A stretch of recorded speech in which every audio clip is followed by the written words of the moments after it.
we're getting behind here because I forgot the stupid videos.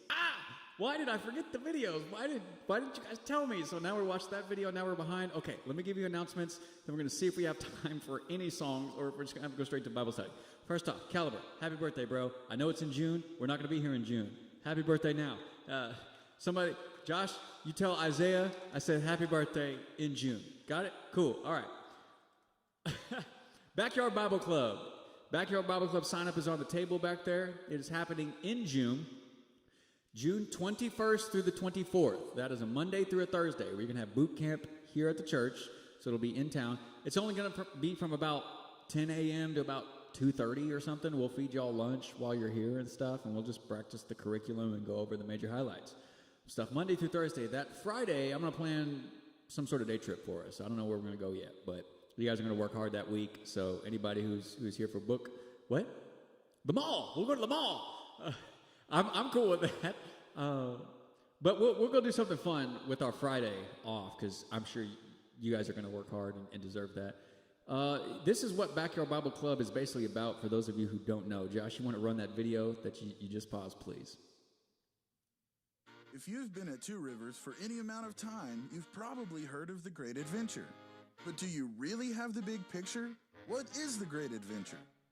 It's an incredible opportunity for everyone at Two Rivers Bible Church to reach men, women, and children, whether they live near or far, with the gospel of Jesus Christ.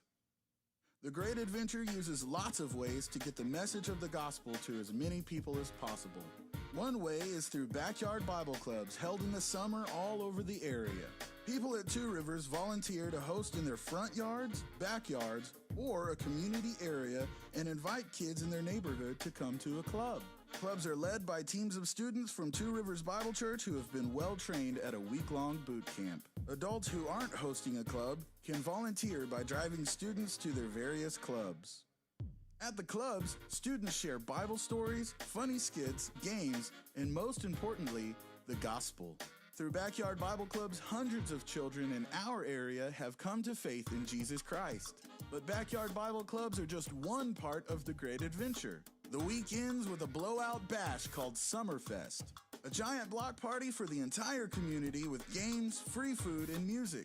Great family fun. While the gospel is going out locally through Backyard Bible Clubs, it's also going out globally through Go Teams from Hill Country Bible Church. These short-term mission trips take place all summer long, reaching people that live all over the world. The Great Adventure involves all kinds of people partnering with God to share the best message anyone could hear. Will you be part of the Great Adventure? It starts with you. It starts with me. The Great Adventure.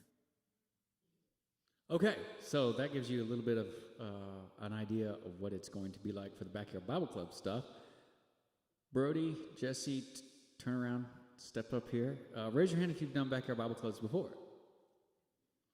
Yeah, we didn't get to do it last year, so for a lot of students, it's going to be maybe your first year. So sign up back there. We need you to do it. I was just mentioning yesterday, we were in Pastor Jesse's office. We were talking about the details, just how some of y'all impressed me 2 years ago. Laro, you did skits really, really well last year. I know you got a lot of good talent there, and I'm looking forward to seeing you do it again. I'm just saying that. I was pleasantly surprised 2 years ago when you did skits, man. You just did a great job. Who's never done Backyard Bible Clubs before? Yeah. Cool. All right. Well, this will be your year to get involved. It's kind of a rebuilding year since we missed last year due to COVID. This is just kind of a chance for us to start fresh, start over. So if you've never done it before, man, sign up, participate, be involved in that. It doesn't cost anything. Like the day trip may cost something. I don't know. Depends on where we go. But other than that, boot camp and stuff isn't going to cost anything at this point. So you guys want to sing a song? We got time for one song, and then we're going to move on, all right?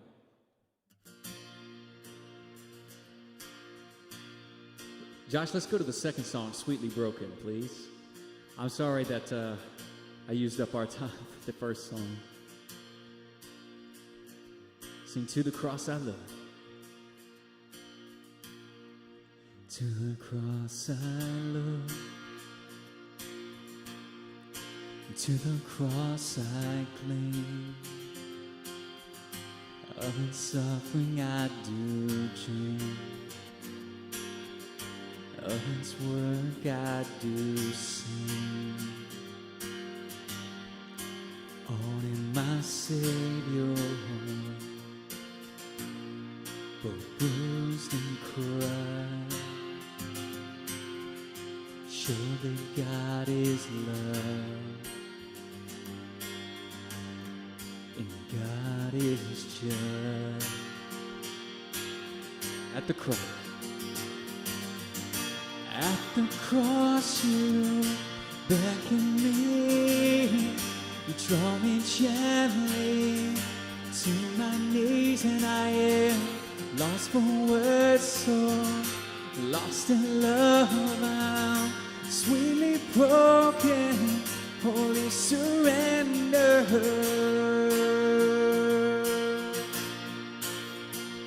Oh,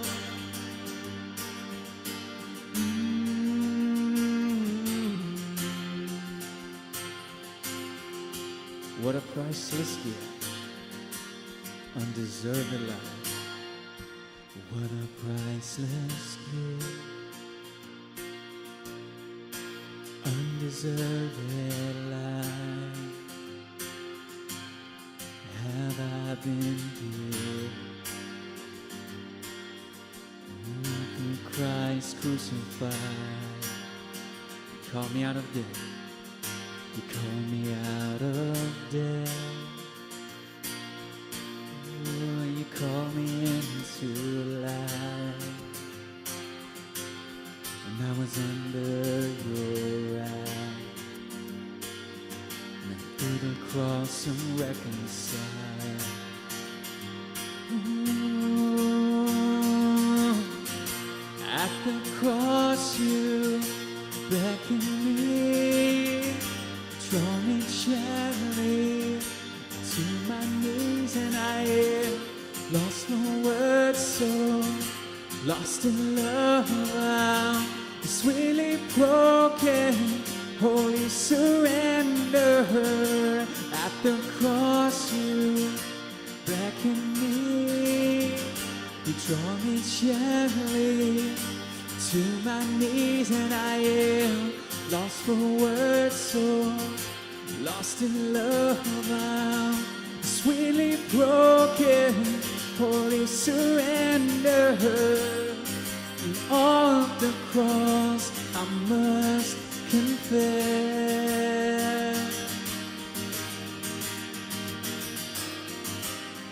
how wondrous your redeeming love, and how great is your faithfulness.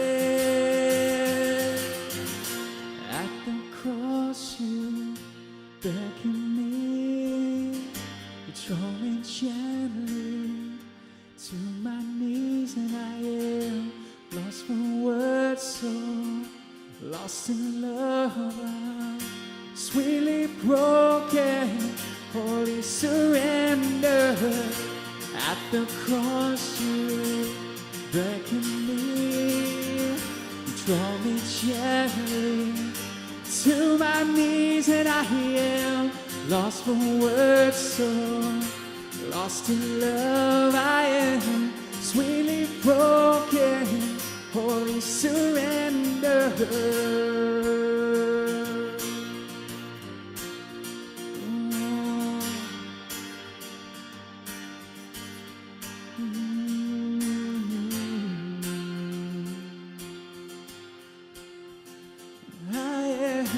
Sweetly broken, holy surrender. Lord, we thank you for gathering us here tonight. We love spending time together, united in our bond of allegiance to Jesus Christ. In him we place our loyalty, we place our faith. As you break us down little by little, make us more like him, we lift you up more and more. Thank you for breaking us. It may never be pleasant, but it is sweet. We love you, God. We pray this in Jesus' name. Amen. All right, good singing tonight, guys. As the lights come up, middle schoolers, we'll see y'all. Y'all have fun. Give me a quick second to scene change.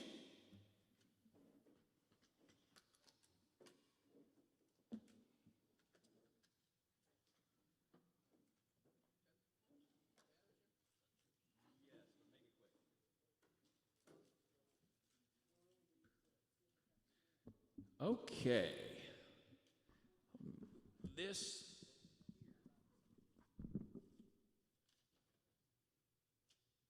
All right, so we are officially done with the video parts of The Love, Sex, and Dating by Andy Stanley. I'd recommend at some point, one, you could review all of the lessons on YouTube because they're all there. But also, I just really encourage you guys to listen to the book on Audible or read the book if you're that type of person. It's just a really good mindset to practice and to be in when it comes to thinking about love, sex, and dating from a Christian perspective. If you want, I could always give you the DVDs with all that stuff in it as well. Just FYI, and you could watch the long sermons if you want it. Actually, I think the long sermons are all on YouTube as well. If you guys want your phones, you can go ahead and grab them for this. There's not much that's going to be on the board tonight, but take a Bible and turn to the book of Ruth. It is the eighth book in the Bible, the eighth book in the Bible, Ruth. I think I'm counting correctly. It's right after Judges, right after Joshua comes Judges. We'll talk a little bit about that book just in passing tonight.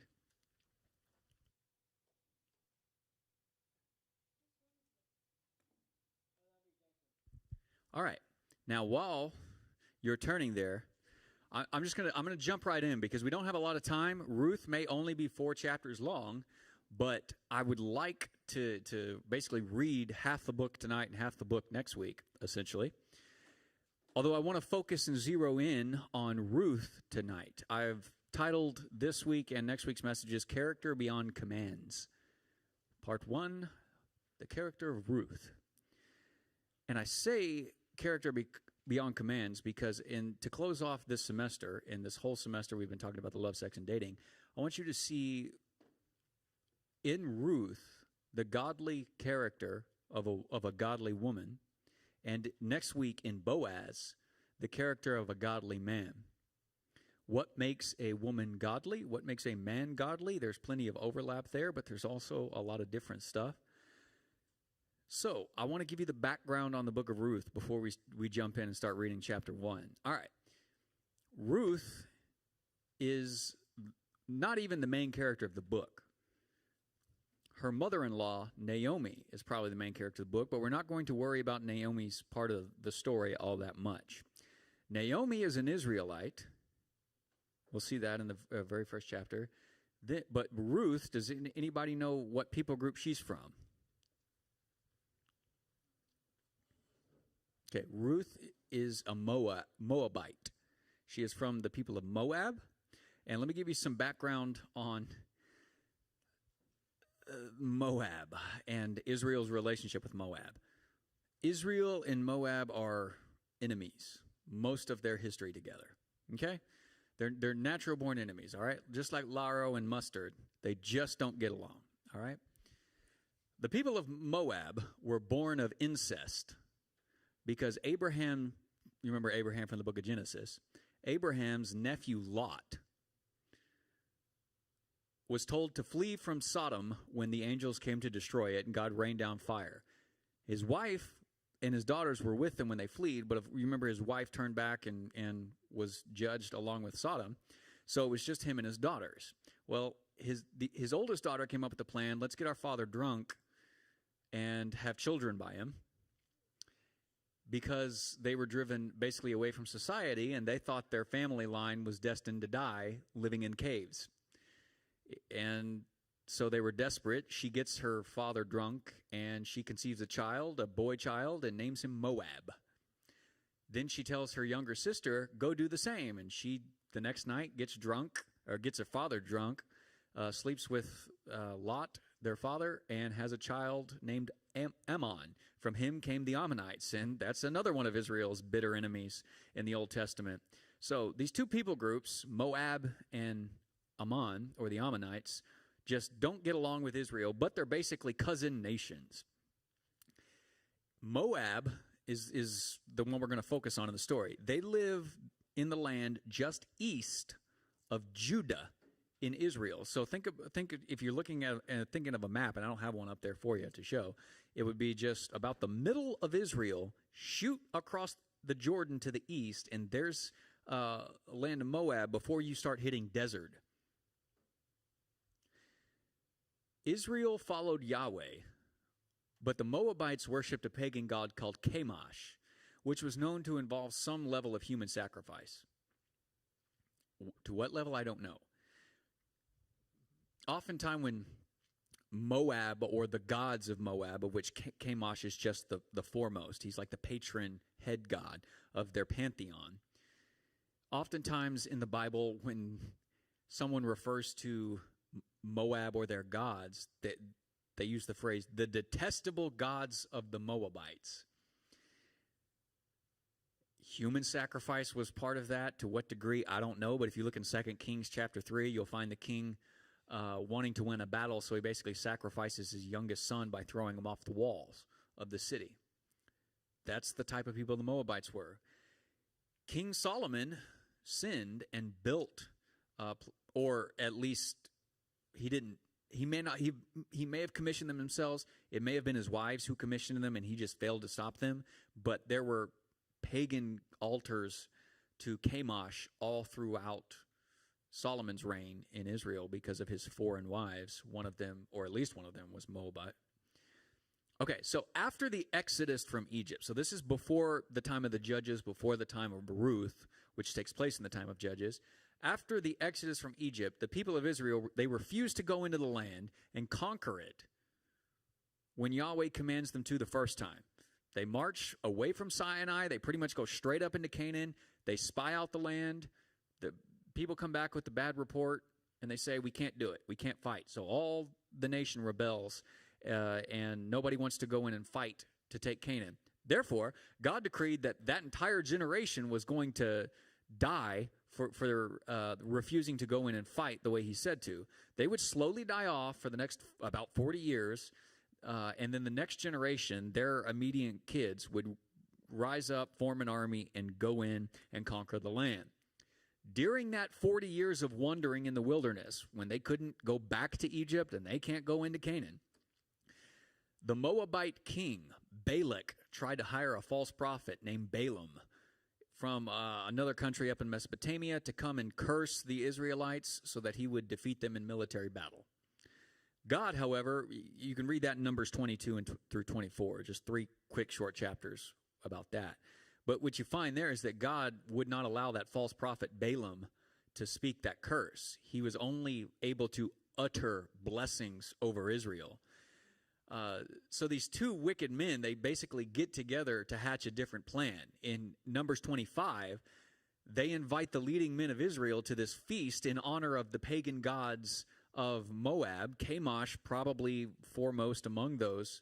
And they conspire along with a group called the Midianites and other people of that area in Sinai, and they basically seduce these men to worshiping their gods and sleeping with their Moabite women. God responded to Israel's sin by killing all the leading men who committed those sins because they were so willing to be seduced away from Yahweh worship and indulge in the worship of foreign gods. As a result, to the following generation in the book of Deuteronomy, Moses declares that no Moabite or Ammonite is ever allowed to be involved in Israel's worship. He says this in Deuteronomy 23, verses 3 through 6. No Ammonite or Moabite or any of their descendants may ever enter the assembly of the Lord, not even in the 10th generation, which is just their way of saying, not even to the ending of the age. Never, ever, ever, no, not ever. For they did not come to meet you with bread and water on your way when you came out of Egypt. Instead, they hired Balaam, son of Beor, to pronounce a curse on you. However, the Lord your God would not listen to Balaam, but turned the curse into a blessing for you, because the Lord your God loves you. Do not seek a treaty of friendship with them as long as you live. That's the people group that of Moab, and that's the people group that Ruth is coming from. There's a little bit more here. Let's talk about after that generation died out, and the new generation actually does go in and conquer Canaan. You can read all that in the book of Joshua, and then you get to the book of Judges, and the judges ruled for a long time. What the judges are is they're basically these small collective tribal chiefs who rule certain family clans that are kind of grouped together. You seen any? We talked about anime during dinner. Anybody watch Naruto? Okay, you know how the village hidden in the leaf starts out by a bunch of clans coming together and forming a city? It's something kind of like that. It's not a bunch of big groups all that much. They're relatively small cluster groups of families. They just didn't possess a king, so they're not united as 12 tribes. But none of the judges ever seemed big enough to rule over even an entire tribe, but just certain family groups within the tribes. So think of like tribal chiefs that you might in Africa as being the leaders in the book of Judges. It was a long time of disorder and chaos, a bunch of quick ups and further downs throughout their life. I mean, you read the book, it just keeps going downhill and downhill with a lot of fighting mixed in. Religiously, it was complete and utter chaos as well. There was little, if any, true loyalty to Yahweh in the book of Judges at this time of the judges ruling. Israel agreed to be faithful to Yahweh by keeping his covenant. And the book of Judges, the first thing that they start doing is turning away over and over and over again, no matter where you're at in Israel. Throughout the book of Judges, there's this cycle where the Hebrews, they turn to other gods. So Yahweh gives them up into subjugation to pagan powers for their sins. Then the people cry out to God, saying, "We're sorry, we sinned." And so God raises up this tribal judge, this leader, who goes to battle, frees the people, and then the people who are oppressing them go away, and Israel's free, and so they use their freedom to turn to pagan gods. And the cycle starts all over again, and God turns them over to different pagan power, and then they cry out that they're sorry, so God raises up a judge, and it just keeps going down and downhill. Their revivals just never happen very long. It's kind of a whirlpool effect. They just keep going deeper and deeper into it. The cycle just continues for generations, with the people getting worse and worse into their sins and devolving further and further away from God's intentions for Israel as a kingdom of priests. Till finally, you get to the last section of the book of Judges, chapter 17 through 21, the last 4 chapters, the way that we group them together. And in Judges 17:6, and again in 21:25, the very last verse of that book, it says this: "In those days Israel had no king. Everyone just did what was right in their own eyes." And his point is saying, look at these stories that I've told you. Everybody just doing what's right in their own eyes and not having leadership is terrible. Read the book of Judges sometime and then look at the state of our churches, where instead of being united under the rule of King Jesus, everyone just does what's right in their own eyes. They come to church when they feel like it. They worship the way they want, when they want. In the Western world, we are following such similar patterns as the people did in the book of Judges, where they swear their allegiance to God and they turn around and they befriend the world instead of actually being faithful to God. It is into this type of world and in this type of circumstances that the book of Ruth takes place. Here we will see one man and one woman, though tonight we will focus only on the woman, who are unlike the culture and the people around them.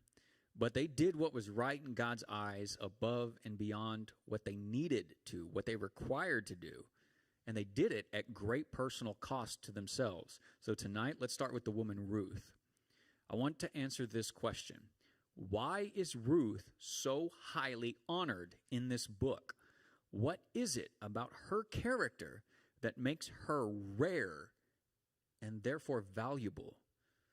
You guys told me before or during dinner you hadn't read the book of Ruth in the last few weeks. Nobody familiarized themselves with it. Does anybody have any idea or want to hazard a guess why Ruth is a woman worth emulating?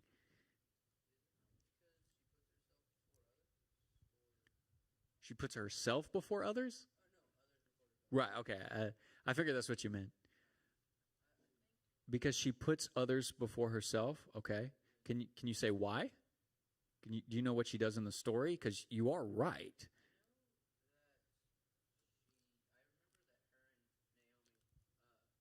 Naomi, good.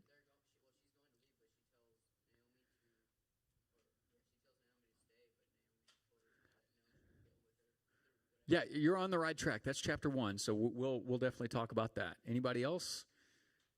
Anybody want to hazard a guess why Ruth is the type of woman that you might want to look for? Christian, go ahead.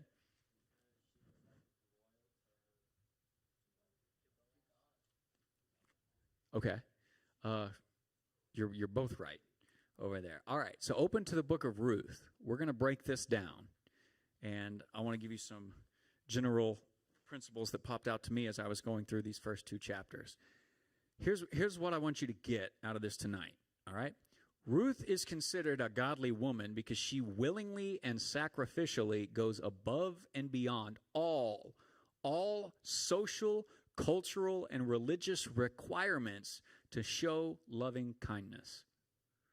Primarily, it's going to be to her mother-in-law, Naomi. Ruth is considered a godly woman because she willingly and sacrificially goes above and beyond all social, cultural, and religious requirements to show loving kindness. I know that's a big, long sentence, but it's a pretty important idea. Let's look at chapter 1, the first 5 verses to start out with. This is just the background, but I want us to understand this. All right, I'm reading from the NIV here. It says, in the days when the judges ruled. So we've talked about the time of the judges and what that was like. In the time when the judges ruled, there was a famine in the land, meaning the land of Israel. So a man from Bethlehem in Judah, together with his wife and 2 sons, went to live for a while in the country of Moab. The man's name was Elimelech. His wife was named Naomi, and the names of his 2 sons were Mahlon and Chilion. They were Ephrathites from Bethlehem, Judah, and they went to Moab and they lived there. Okay, so the time of the judges, chaotic and ungodly. Famine strikes the land, all right? Now, it says in verse 2, they're from Bethlehem. This is ironic because Bethlehem means the house of bread. So the house of bread has no bread. So the family packs up and they move to Moab to survive. But, verse 3, now Elimelech, Naomi's husband, died, and she was left with her 2 sons. They married Moabite women, one named Orpah and the other Ruth. After they had lived there about 10 years, both Mahlon and Chilion also died, and Naomi was left without her 2 sons and her husband. So they moved to this place in order to survive. Instead, they died. All the males died. Instead of surviving, the males die over this course of, 10 years. Elimelech, Mahlon, Chilion, they did. Before they died, Mahlon and Chilion, they married these Moabite women, Orpah and Ruth, but despite over 10 years of being married, they had no kids. So these 3 women, Naomi, Orpah, and Ruth, are all poor, destitute, and without prospects for turning their misfortunes around unless they do something. Any questions on that before we move on? Okay. In this day, nobody can really ever just start a business or an enterprise and start making money. Your best way to make money is to get a big family and to farm. Here, they have no land, and they have no family. They have no male heirs. They have no children to carry on or strengthen them. So they're going to get old, and they're going to be without a lot of help. So, what are they to do in the story? Let's find out. Verse 6. When Naomi heard in Moab that Yahweh had come to the aid of his people by providing food for them, she and her daughters-in-law prepared to return home from there. With her 2 daughters-in-law, she left the place where she had been living and set out on the road that would take them back to the land of Israel. So, simply put, When she hears that her hometown has food, Naomi sees no reason to stay in Moab anymore. Her husband and sons are dead, so she plans to go back to Bethlehem in Israel in order to keep surviving. Verse 8, then Naomi said to her 2 daughters-in-law, go back, each of you, to your mother's home. May Yahweh show you kindness, as you have shown kindness to the dead, to your dead husbands and to me, rather. May Yahweh grant that each of you will find rest in the home of another husband. Then she kissed them goodbye, and they wept aloud. And she said, and said to her, they said to Naomi, we will go back with you to your people. Okay, just walking through what Naomi is getting at here. Naomi tells her daughters-in-law that they should stay in their own country and seek new husbands. Why? It was the best thing that they could do to have more of a future than sticking with her and going back to Israel with her. A husband in this day and age meant physical provisions. Marrying meant you now had a home, you had shelter, you had food provided for you, you had security. And hopefully it meant you had children to raise and to take care of you when you're getting old enough that you can no longer go out into the fields and work anyways. That's your retirement plan. You don't store up money in a retirement plan. Your children are your retirement plan. They're going to go out and make the food by farming the fields and collecting the fields, collecting the plants and the crops and the animals and stuff that they're tending, and feed you with it when you're too old to go out and do that. They don't have that possibility in the future. This is why Naomi is telling them, you need to go find new husbands. Don't worry about me, save yourself. And then verse 9 and 10, how do the women respond? What did they say?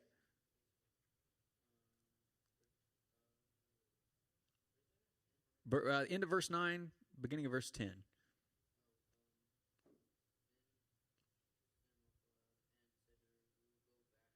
Yeah, they want to go with her to Israel, okay? Now, imagine 10 years together as a family has bonded them together, and all of these 3 women have become quite close. They're bonded and over not only their lives together, but their losses together. Naomi's lost her 2 kids. She's outlived both her children. The husband of these women, they're bonded over grief, and they seem very, very close. Together, they're willing to go through some level of continued hardship because they've been through hardship together in the past. But look at what Naomi's saying in verse 11 and 13. Look, verse 11. But Naomi said, return home, my daughters. Why would you come with me? Am I going to have any more sons who could become your husbands? Return home, daughters. I am too old to have another husband. Even if I thought there was still hope for me, even if I had a husband tonight and gave birth to sons, would you wait until they grew up? Would you remain unmarried for them? No, my daughters, it is more bitter for me than for you, because Yahweh's hand has turned against me. Okay, what is Naomi suggesting here? Naomi's response to them wanting to go with her is laying out that it would be impractical for them to follow such a course of action as going to Israel with her. Why is it impractical? Verse 11, she has no more sons for the girls to marry and have children with. You need husbands. I don't have husbands to give you anymore. She's too old to remarry, so she's not going to find her own husband. So she's not going to be taken into anybody's home and be provided for. So she knows she has no means of providing for her 2 daughters-in-law if they come with her. In all likelihood, she's old enough that she's been through menopause and no longer has the ability to produce any more children. However, in verse 13, she says, even if I did remarry, even if I could have children, it would be years and years before you girls could marry them. You would have to remain widows in waiting all that time. That's no way to live. You don't need to live destitute if you don't absolutely have to. You have other options. Take the other options. So basically, Naomi is just being practical here. She's being deeply, deeply practical and realistic about the circumstances. It makes perfect sense in every way that they should stay in Moab and not go back to Israel. Not that they've ever been to Israel. It's just she's going back. Given the bad history between the two people groups, they're unlikely to find husbands there in Israel. They would be living off the scraps of other people and other families unless they can marry and have children as a means of provision for them. Girls, you're young enough. You don't need to come with me and suffer my burdens. This is Naomi's bitter fate, and she recognizes it, but it doesn't have to be Orpah's or Ruth's. Not if they remain in Moab and find new husbands. So verse 14. At this they wept aloud again. Then Orpah kissed her mother-in-law goodbye, but Ruth clung to her. So Orpah understands and accepts the practical things to be true that Naomi is telling. She agrees to Naomi's suggestion and separates from her and stays in Moab. What about Ruth? Verse 15. We're going to break this down a little bit more, but I'm also going to try not to rush through this, but we're not going to read the whole chapter. Verse 15. Look, said Naomi, your sister-in-law is going back to her people and her gods. Go with her. Naomi tries to persuade Ruth once again to do just like Orpah. Ruth, it just makes sense for you to do the same thing that Orpah's doing. But does Ruth care about sense? Verse 16, Ruth replied, do not urge me to leave you or to turn back from you. Where you go, I will go. Where you stay, I will stay. Your people will be my people, and your God, my God. Where you die, I will die, and there I will be buried. May Yahweh deal with me, be it ever so severely, if even death separates you from me. When Naomi realized that Ruth was determined to go with her, she stopped urging her. All right. Now, I'm not going to spend a whole lot of time breaking this down, but I want you to understand that in Hebrew, the structure of Ruth's comments, the center point and the emphasis is on your people will be my people, your God will be my God. In essence, Ruth is willing to do whatever, she's willing to do what doesn't make sense and what is not practical. Switch her allegiance and her identity from everything she's known before in Moab to everything it means to be an Israelite. She is willing to completely and utterly give up being a Moabite, which were sometimes called the people of Chemosh, their patron god. And she's willing to become an Israelite if it means staying faithful to Naomi. She will live sacrificially as a lifelong widow if it means staying true to her mother-in-law. She would rather be as poor and without prospects of anything better as Naomi all throughout the future than to accept the treasures of marriage and family back in Moab without her. So let me ask you a question. Let's talk through this. What is Ruth knowingly giving up at this point in the story? Her future. Okay, true. What is she giving up about in her future? A family of her own. Good. Which means she's giving up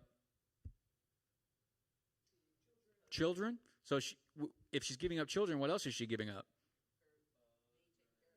Being taken care of. Yeah, I was looking for something a little more. How do you get children? Very good, Emily. She's basically saying, I'll give up sex, I'll give up marriage, I'll give up all the pagan gods and all the sexual rights that come with worshiping our pagan gods. She's going to give up her family. Look at Naomi's words at the beginning of this section. If she's telling them to go back to her mother's house, it's pretty much conceivable that both of Orpah's and Ruth's mothers are alive. Go back home to your parents. Your biological family, go to them. She's giving up any friends that she has in Moab. She's given up just all of the familiar people the familiar society, the familiar heritage, everything that she knows, just so that she can go live as a foreigner and a stranger in a strange land. And she will willingly go knowing she's basically going to be an outcast. She's going to be a social and economic outcast because she is a foreign widow. Any likely future prospects of having a husband and children, those are gone. She's going to have to work nonstop just to survive one day at a time by gleaning other people's fields, which is basically living off the scraps of other people's. So, why is Ruth so honorable? Because she's going to give up everything she has ever known, everything that has ever made her life up to this point worth living, to show loving kindness in the future towards her own mother-in-law. Ruth was willing to do what so many of us were not. She was going to sacrifice everything to be a follower of the God of Israel. In a lot of ways, she's mimicking Abraham's faith. She's going to pack up and leave everything behind and go where Yahweh was leading. She realizes that she's going to be giving up pagan gods, all of her religious, even sexual rights that come along with being a follower of all of Moab's gods. And she's going to do it to become a second-class citizen in Israel. She's unlikely to ever have sex again. She knows that. She's unlikely to ever have a lot of money and will constantly be wondering where her next meal is going to be coming from. She'll be little more than a beggar of her daily for her daily needs while she's trying to provide for her much older mother-in-law, Naomi. And she does it all anyways, knowing that it will be so much harder if she just follows. It would be so much harder than if she just follows Naomi's practical advice and stays in Moab. Guys, that is faith in Israel's God. That is what it looks like. It is actions of faithfulness and not mere words. Orpah is kind of a foil to Ruth in the story. Ruth's character is highlighted by Orpah, who says that she'll go, but when ultimately she's pressed and tested, she's convinced not to. Ruth passes a test that she doesn't even know she's taking, unlike a lot of you this week, right? She switches her allegiance from everything Moabite to everything Israelite, knowing how hard it will be just for Naomi's sake. So number one, I got a few things up here. Allegiance to God must supersede all other social, cultural, very good, and religious allegiances. There's an S in religious. Allegiance to God must supersede all social, cultural, and religious allegiance. Ruth is willing to make that. If being a bad American or a bad Texan means being a good disciple of Jesus, would you sacrifice anything for that? Would you give up all it means to be an American if it meant being a true follower of Jesus Christ? Would you be willing to sacrifice all of American culture or the economic value that comes with this time and place that we live in just for Jesus? Are you willing to sacrifice or change your dating criteria? If American culture teaches you the hookup culture, are you willing to forsake the hookup culture attitude and actually become someone worth being? You're going to have to think about that. Number two, allegiance to God does not always look like the practical solutions.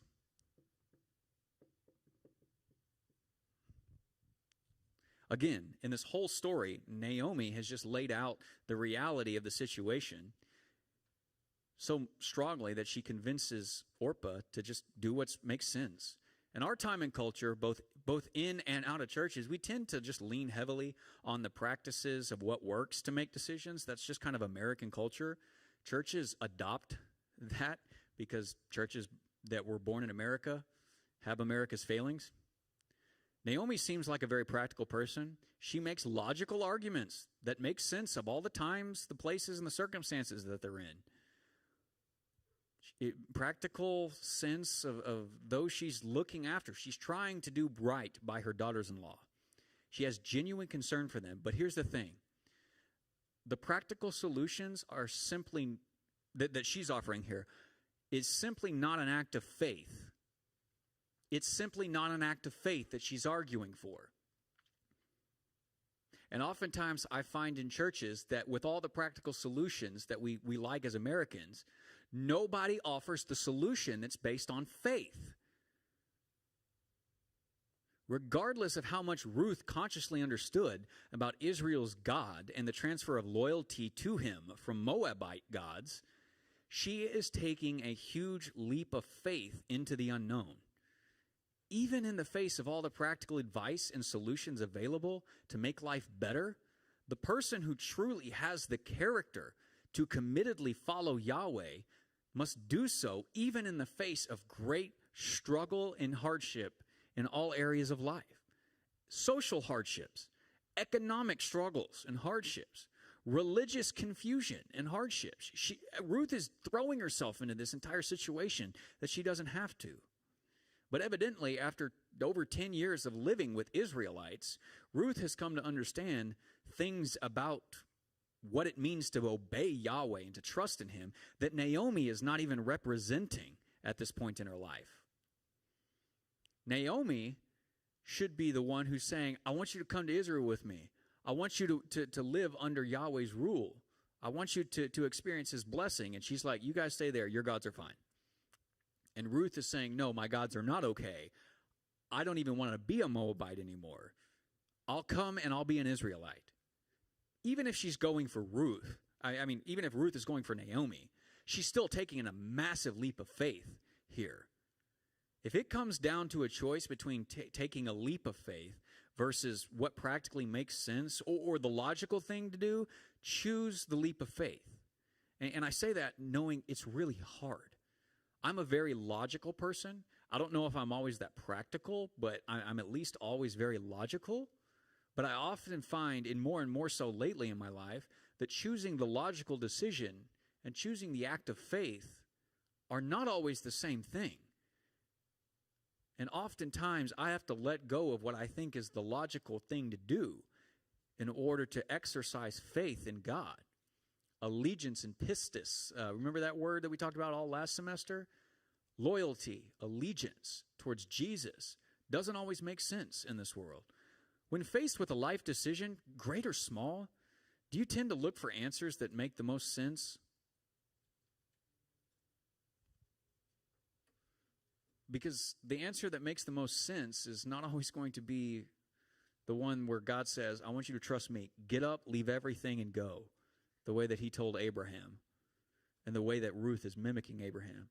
If truly following God meant doing something that seemed foolish or rash when a more intelligent, logical, or practical solution seemed apparent, would you be able to walk a path of faith and trusting God in the unknown, or would you have to know what your next step is going to be? Would you have to know what the logical outcome is going to be?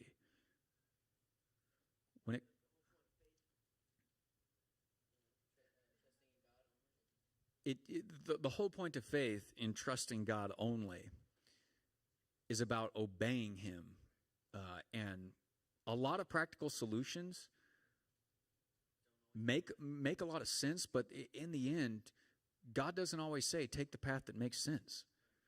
And when you come to that crisis, individuals come to that crisis, churches come to that crisis, countries come to that crisis, it's a matter of deciding, are we going to do what God said to do when he's very clearly said go this direction, or are we going to say, well, people won't come or show up to our church if we don't practically, follow this path or whatever.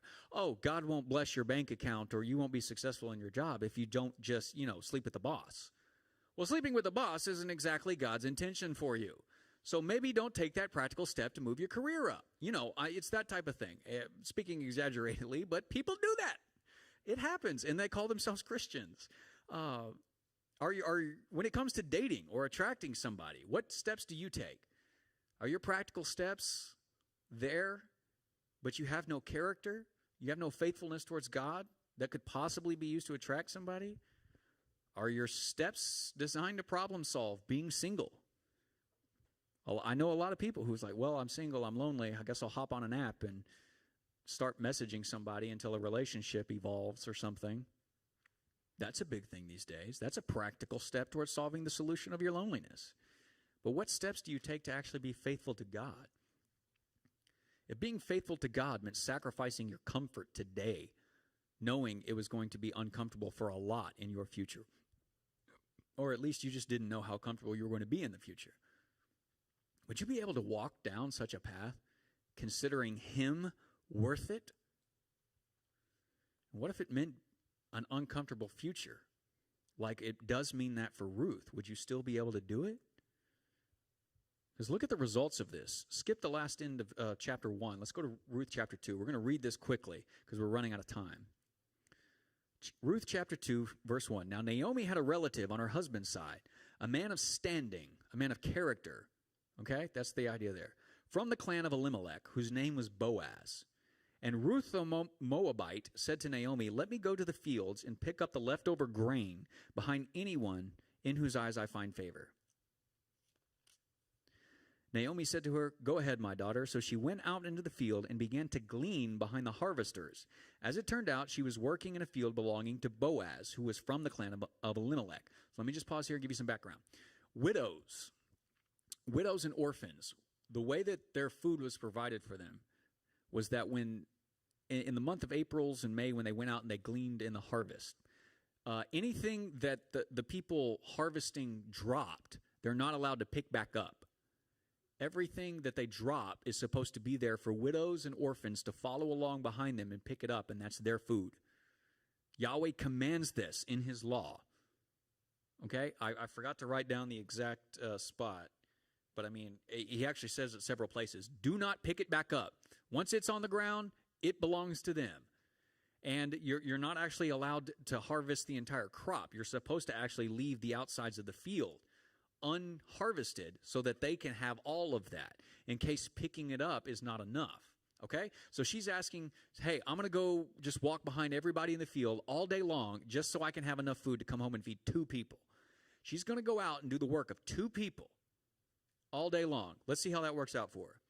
Just then, verse 4, Boaz arrived from Bethlehem and greeted the harvesters. Yahweh be with you. Yahweh bless you, they answered. Boaz asked the overseer of his harvesters, who does that young woman belong to? Notice he doesn't ask her name. He says, who does that woman belong to? Basically, she's asking, whose husband is that?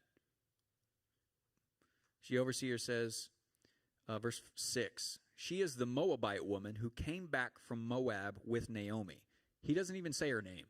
He either doesn't know or doesn't care what her name is. His response is basically, some Moabite woman. Verse 7, she said, please let me glean and gather among the sheaves behind the harvesters. She came into the fields and has remained here from morning till now, except for a short rest in the shelter. Okay, so basically she asked permission to go. Now, I was looking at this the past week in Hebrew, and I think the interesting thing was, I didn't realize this, the overseer may not have even given her permission. She may have literally just been standing there off to the side, not even starting to work yet. She may have just been standing there the entire time, and the overseer didn't let her go even begin to gather food. I don't know. It's a little unclear. Either way, I think what I'm realizing is this overseer doesn't treat her with much respect. Again, she's a second-class citizen in Israel because she's not an Israelite. How do you treat the foreign people who come in and potentially work for you?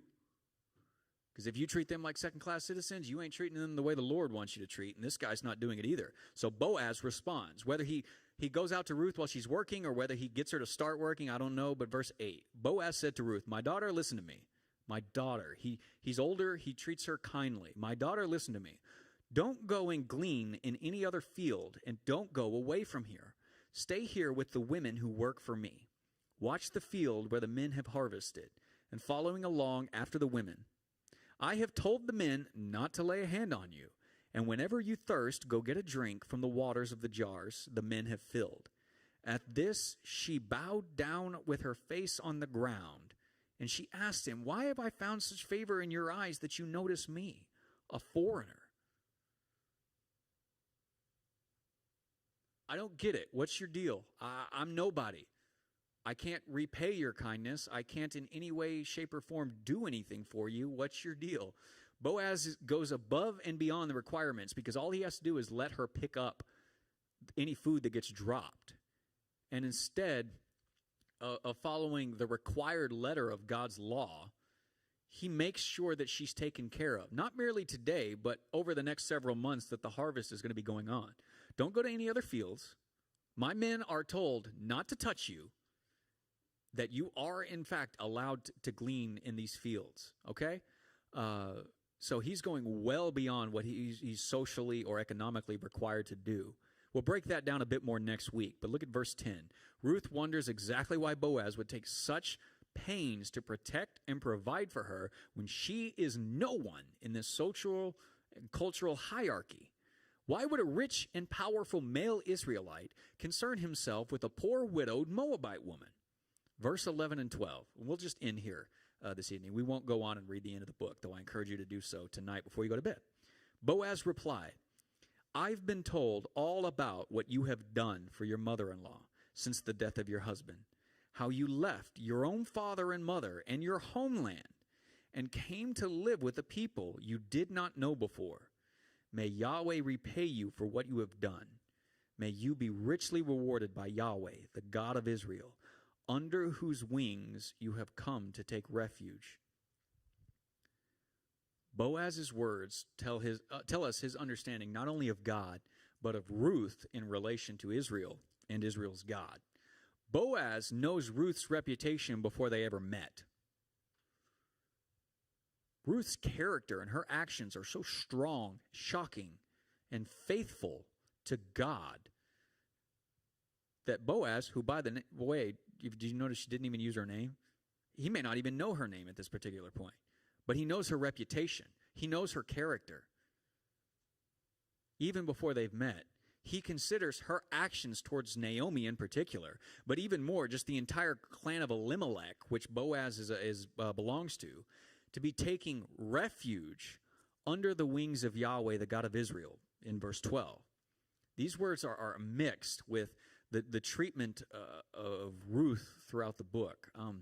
They show that Boaz doesn't even consider her a foreigner at all.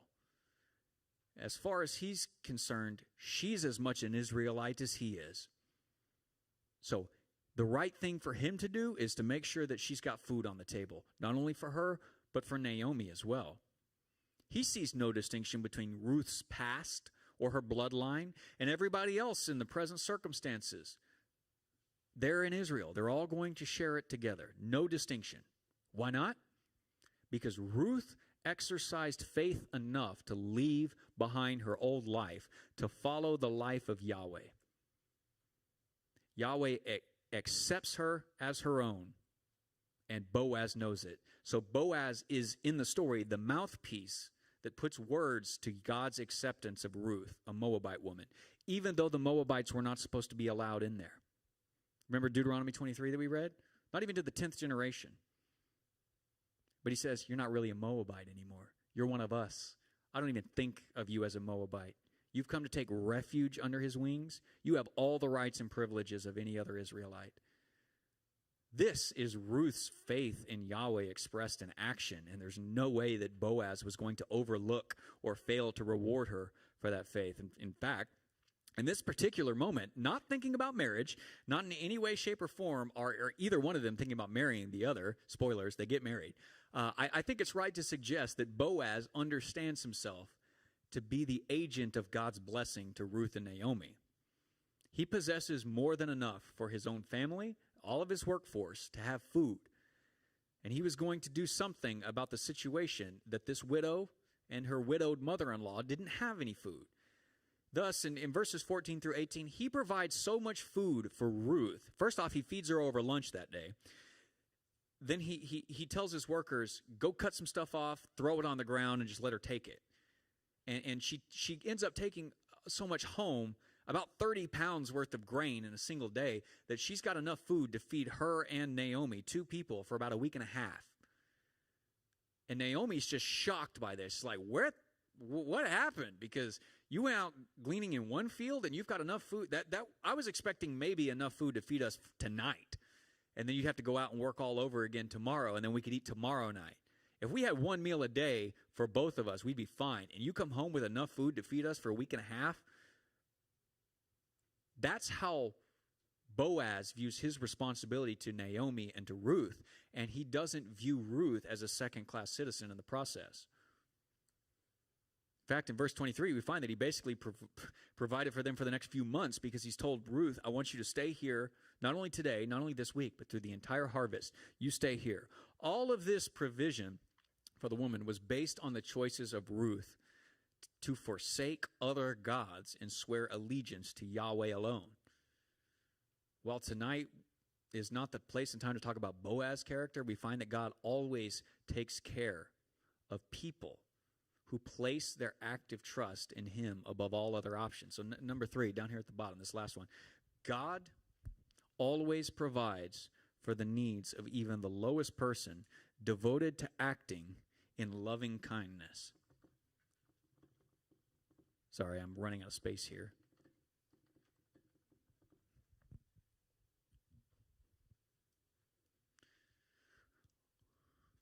In the time of the judges, when everybody else is turning away from God and facing food shortages, in this small village called the House of Bread, they're basically an oasis in the desert where food is given because God is told in verse 6 of chapter 1 that he stepped in and fed his people, at least this clan that was hungry and faithful to him. And destitute women who have no hope as far as human efforts and practical concerns are being spoken of, they find that God is able and willing to provide above and beyond for their daily needs. And we find that he's always willing to provide for the needs of the people who follow him. The people who pursue righteousness, who pursue holy character that we've talked about throughout this semester. The people who are in pursuit of the only true righteous and holy God always find that holy God providing for them. Don't make decisions based on what you know you can do or where you know your next provision is coming from, because all provision comes from God. So trust him, even if you don't know where your next meal is coming from. When you look for someone to date, when you look for someone to marry, look for the qualities of God's own character expressed in the opposite gender of yourself.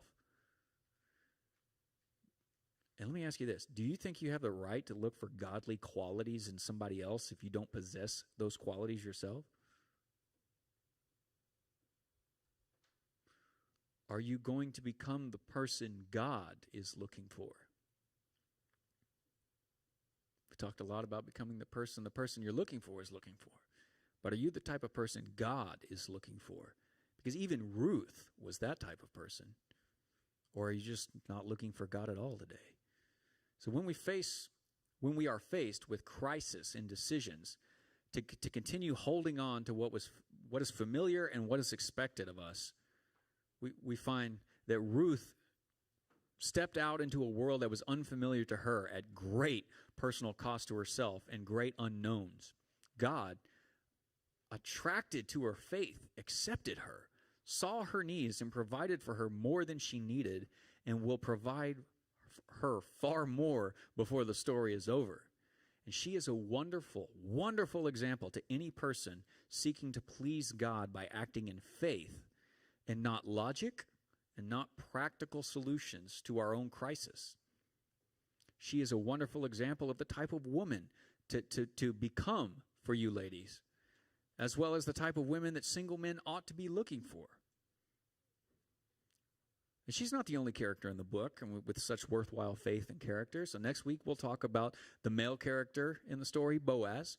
Read the book of Ruth between now and next week. It's only 4 chapters. Okay, we read almost half the book. Read it and be ready to discuss next week with me. Why is Boaz such a worthy man? How exactly does he go above and beyond? Not just in this chapter, but look at chapter 3 and 4. Man, he goes above and beyond everything that's required of him in the law.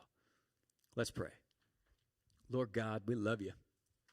You're wonderful, you're kind, and I pray that your provision would be on each of these students now. Provision for godly living, for holiness and righteousness and character. It's hard, God. In this world, it's just easier to think our way into solutions or just find what works or find what we assume is right. And it's very, very hard to let go and follow you into unknown places. So from Ruth's example, teach us to be men and women who are willing to let go and forsake all other allegiances just to be loyal to you and loyal to your people. You're wonderfully kind, God, and you accept everyone who's willing to do this. Thank you. Thank you for your loving kindness. Make us people of loving kindness, we pray in Jesus' name. Amen.